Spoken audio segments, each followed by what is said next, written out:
So last week, Xiaoyan was leading morning meditation, and she gave a very lovely motivation. And she mentioned spiritual yearning.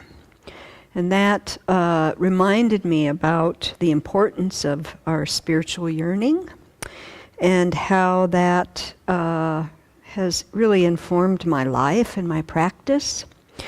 And so first I looked up those two words in the dictionary to see what they would say. And spiritual, it says of or relating to sacred things. I mean, there were a lot of definitions, but that was the one that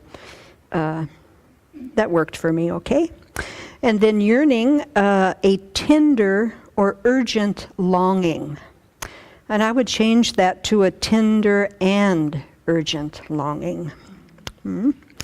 I can remember spending so much time in my life trying to get everything arranged so that I could find some happiness and contentment.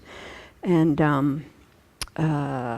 what I kept experiencing over and over again was disappointment and, happiness at times, but quite fleeting.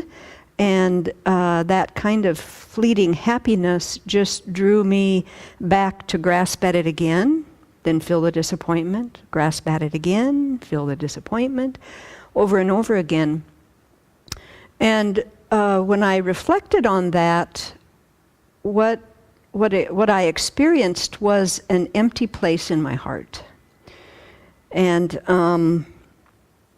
I knew that there was something bigger than just myself and day-to-day concerns. And in the work I did, I was around many people that died, and I thought a lot about if I don't find something that has some deeper meaning at my time of death, I'm going to have a lot of regret.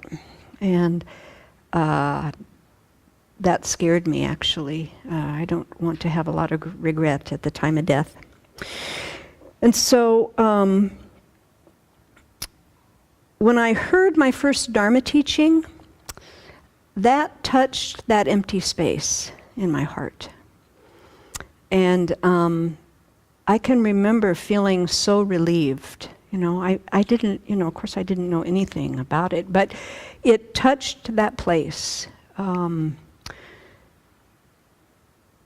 And without that, I tell you, I don't know where I would be today. I don't know where I would be today. I don't think it would be pretty.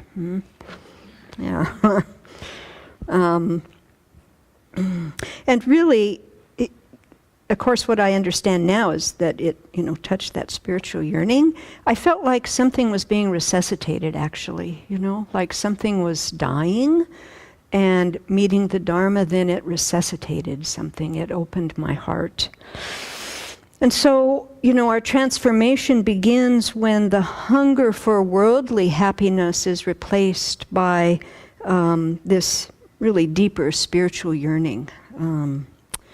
And so what was so nice about Xiaoyan's motivation that day is that it reminded me that that empty place in my heart is gone. And what's there now is the Dharma lives there. And that's very precious. I can't say how precious that is. And so I think all of us have this yearning, and I think it's really important to recognize that, to nurture it, respect it, protect it. Because it is very fragile, I think. The distractions of this world, all the 8 worldly concerns can pull us, away from our spiritual yearning in a nanosecond, I think. So it's really important to nurture that spiritual yearning so that we, at the time of our death, we have no regret. We have made a difference. We have helped others. Nothing better. There's nothing better than that. Yeah. So may we continue to nurture our spiritual yearning in our heart for not only the benefit of others, but for our own benefit.